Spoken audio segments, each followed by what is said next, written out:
Brought to you by the Nest Egg Group.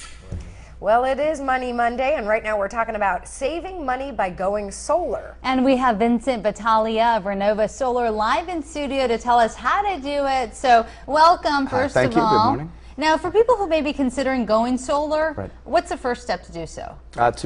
If you call into Renova Solar, we'll do a free assessment. It takes about a half hour or less. We'll take a satellite look at your home, and we need your kilowatt hours. So the last 12 months of your kilowatt load on your home, and we'll do an assessment and get it back to you in a half hour. Now, I've heard up front the cost may be a little heavy, but it pays off in the end. That's the whole thing, That's right. If you purchase a system and you use cash up front, it takes about 4.5 years to pay back. So that's your return on your investment. We see that most folks over the past 3 years have been leasing the system, which means no money up front, and Renova builds the system for free, and your return on your investment is immediate because your savings are about 25 to 50% just right off the bat. How much does it cost to buy versus to lease? Okay, to buy a system in the Valley here, about $35,000. And then there are incentives. So the federal government gives an investment tax credit of 30%. So you can reduce the cost by that 30%. And there also are rebates that come from the utility. So in the end, you're out of pocket about $25,000 if you were to pay cash. For a lease, again, it's no money up front. We'll come out, design the system, install the system, and then you start paying the third-party lessee. You pay them about 25 to 50% less than you would be paying the utility. So about how much is it per month if you lease it? Okay, if you're leasing and say your system from Edison, rather your electric from Edison's about $100 a month, you'd spend between $50 and $75 per month to lease. And therefore you're already at your savings, and you have no electric bill to the utility. Wow. So, We were seeing the solar panels on the screen. How exactly does it help the environment? well, when you're using solar, it's a clean way of substituting using fuels and non-renewables like gas or coal that end up putting carbon back into the atmosphere. This will create the same electricity, but without exhausting all of the non-renewable resources and polluting the atmosphere. So it's quiet, it's clean, and it's not elves and magic. It's real. It's here.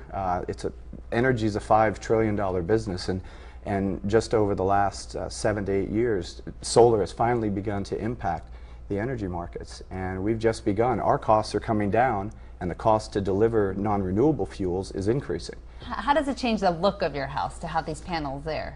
Some people have issues with the aesthetics, so we're fortunate in that a lot of the homes out here are flat roofs where we can actually hide the solar behind the parapets. As long as we can get a clean view of the sky and the visible spectrum, we can produce energy. So shade is the enemy of solar. So we do shade analysis, but again, we can hide and we can always move the systems around on roof areas where they can't be seen.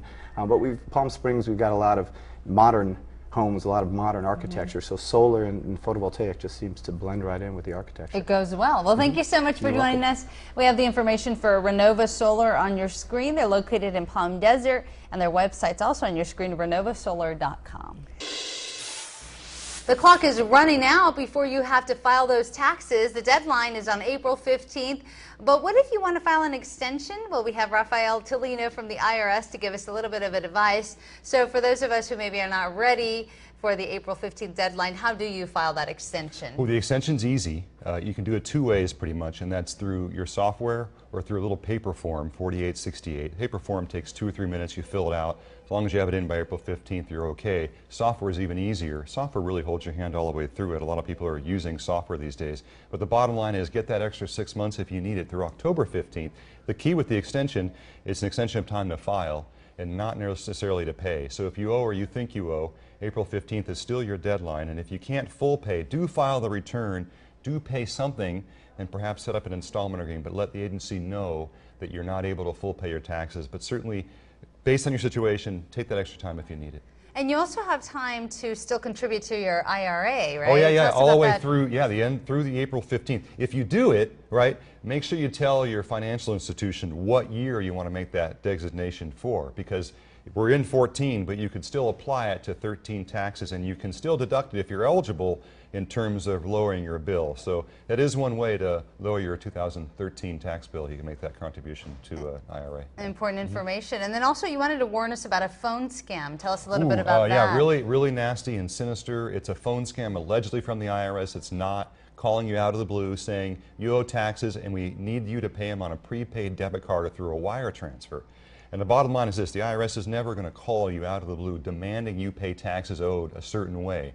The first contact with the IRS is letter in the mail, and if you ignore enough letters in the mail the agency is trying to reach you, perhaps you get a phone call down the road, but certainly not an insulting, threatening call demanding you put taxes or pay taxes and then send a prepaid debit card to the scammer. It's just be careful out there. It's really a pervasive scam we're seeing here. So watch out for those calls. Make sure you get the letter first, and then you know that really is the IRS. First contact, letter in the mail, not an email even. You know, hey, you got a refund, click on this link. Not the IRS doing that either, and certainly not a phone call that tends to be rather nasty. Now, what about if you get audited? What kind of documents should you have in case that happens? You know, substantiation is always a good idea in terms of not forgetting to put something on a return. You don't want to forget a credit or deduction to lower your bill or increase your refund, but at the same time to make sure that all that goes on your taxes is substantiated, such as charitable contributions, those kinds of things. If you're ever asked about it, you can say, here's my paperwork, here's my receipt, here are my appraisal documents, those kinds of things. So you're in good shape if you're ever asked about it from the IRS. Have the documentation. It's always a good idea. Thank you so much for your time today. Yeah. Appreciate those tips. Thank and you. Again, you have until April 15th to file for those tax documents, but also you can file for that extension. Now, if you want to reach Raphael, you can go to his Twitter handle, which we have on your screen. You can also go to irs.gov for more information. And